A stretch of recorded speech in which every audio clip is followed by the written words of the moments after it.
नवरात्रि के पावन अवसर पर आप सभी का स्वागत है। 9 दिन 9 कहानियाँ। चलिए जानते हैं नव दुर्गा का तीसरा रूप यानी कि देवी माता चंद्रघंटा की कहानी के बारे में। अगर हम बात करें माता चंद्रघंटा के रूप के बारे में तो यह शेर पर सवार होती हैं और इनके 10 हाथ होते हैं, जिसमें कि एक हाथ में कमंडल, एक हाथ में कमल और बाकी हाथों में अस्त्र शस्त्र होते हैं और एक हाथ हमेशा ही अपने भक्तों को आशीर्वाद देने के लिए अभय मुद्रा में रहता है। ये माता नवदुर्गा का तीसरा रूप है। माता चंद्रघंटा को चंडिका और रणचंडी के नाम से भी जाना जाता है। ऐसी मान्यता है कि माता अपनी कृपा, बहादुरी और साहस से लोगों को पुरस्कृत करती हैं। इनकी कृपा से इनकी भक्ति करने वालों के सभी कष्ट, शारीरिक, मानसिक कलेश, पाप और भूत प्रेत बाधा भी दूर होती है। आइए जानते हैं माता चंद्रघंटा से जुड़ी पौराणिक कहानी के बारे में। प्राचीन काल में देवताओं और असुरों के बीच में घमासान युद्ध हुआ। देवताओं के स्वामी इंद्र थे और असुरों का राजा महिषासुर था। युद्ध में असुरों की जीत हो गई और महिषासुर ने देवलोक पर विजय प्राप्त कर इंद्र की सिंहासन को हासिल कर लिया। इंद्र, सूर्य, चंद्रमा और वायुदेव सभी देवताओं से उनके अधिकार भी छीन लिए गए।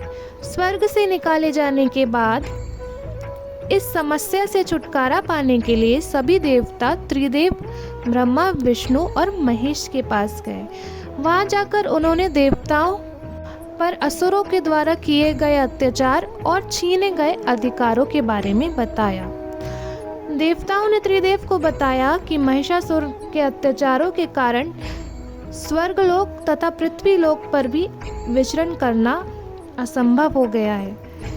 यह सब सुनकर त्रिदेव क्रोधित हो उठे और उनके क्रोधित होने के कारण उनके मुख से एक ऊर्जा उत्पन्न हुई, जो कि जाकर देवतागण से निकली हुई ऊर्जा से मिल गई और उस ऊर्जा से उत्पन्न हुई एक कन्या।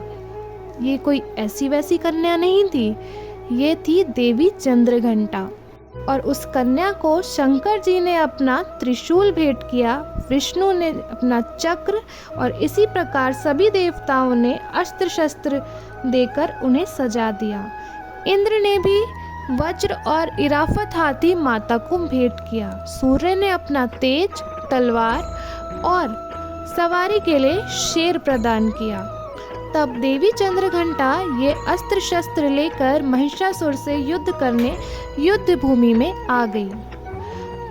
तब उनका यही विशाल रूप देखकर महिषासुर भय से कांप उठा। तब महिषासुर ने अपनी विशालकाय सेना को माता पर हमला करने के लिए भेजा। ऐसा कहा जाता है कि महिषासुर की विशालकाय सेना क्षण भर में माता की कोख से नष्ट हो गई। चंद्रघंटा माता ने राक्षसों के समूह का संहार करने के लिए धनुष की टंकार को धरा।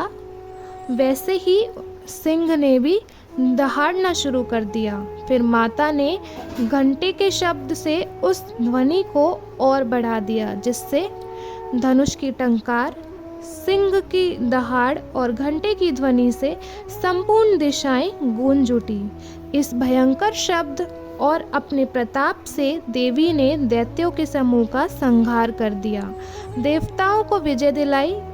इस तरह मां चंद्रघंटा ने असुरों का वध किया और देवताओं को अभय दान देते हुए अंतर्ध्यान हो गई। ये थी माता चंद्रघंटा की कहानी।